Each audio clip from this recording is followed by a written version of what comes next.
Welcome to Samba Samba. Enjoy the video. You'll begin by confirming the connection method and getting both devices ready. If your keyboard is Bluetooth, press its dedicated pairing button until an LED flashes. If it uses a USB dongle, leave the dongle unplugged for now.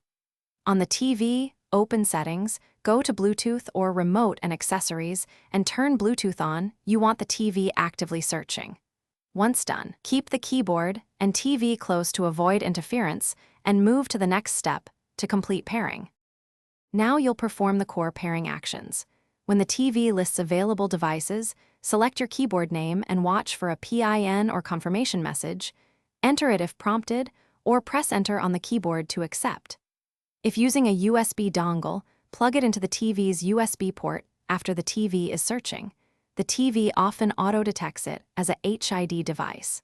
Make sure any TV prompts about drivers or access are accepted, and then test typing in an on-screen field to verify input.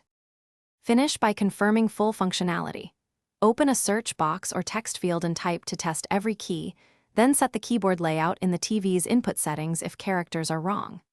If the keyboard won't connect, power cycle both the keyboard and TV, forget the device on the TV, and start pairing again. This clears stale pairings. If typing is intermittent, make sure other wireless gadgets are moved 1 to 2 meters away to reduce interference. That single step often resolves dropouts. Thanks for watching. Consider subscribing if we helped you.